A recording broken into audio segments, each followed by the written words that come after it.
sommes de retour dans cette édition du 23 juin 2023 du Minimac de la lettre de l'acheteur. Merci beaucoup si vous nous rejoignez à l'instant et merci beaucoup pour votre fidélité. Et désormais, comme convenu, nous retrouvons l'excellent Mathieu Driol. Bonjour Mathieu.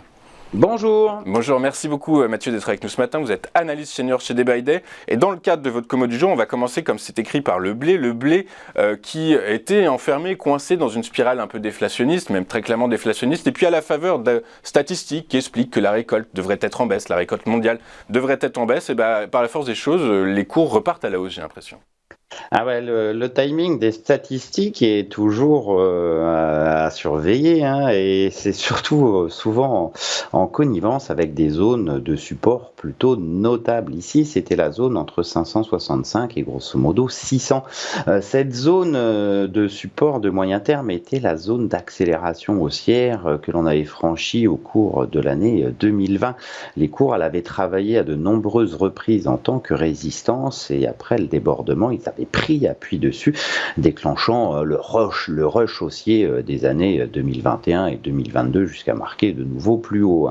Donc le retour des cours à proximité de cette forte zone, alors c'est pas un point très précis, mais c'est vraiment une zone de support, a permis un retour des acheteurs assez notable. Si on vous regarde les 2-3 dernières bougies hebdomadaires qui sont, ma foi, fortement haussières, et les cours sont maintenant au contact d'un niveau sur le graphique à 700, on va dire 735 à peu près.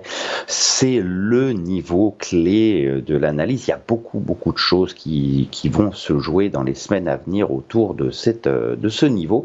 Si on parvenait à le réintégrer, on irait directement vers 800, qui est un double niveau de résistance testé en début d'année. Et après, ça réactiverait probablement la tendance haussière de moyen terme pour aller marquer des nouveaux sommets vers 950. Alors, on n'en est pas là, il va falloir beaucoup de confirmations, il va surtout falloir réussir à clôturer au-dessus de 735, ce qui n'est pas forcément gagné non plus vu l'importance de ce soutien. En tout cas, on a commencé à avoir des prémices d'un retour des acheteurs qui est notable.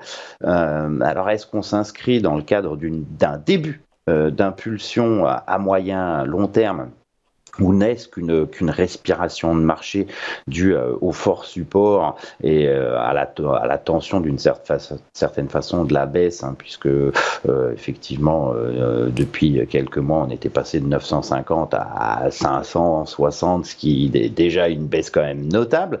En tout cas, ce qui est important, c'est vraiment la vitesse, la force de ce rebond en cours. On est vraiment sur une sorte de point de bascule sur le marché du blé à surveiller.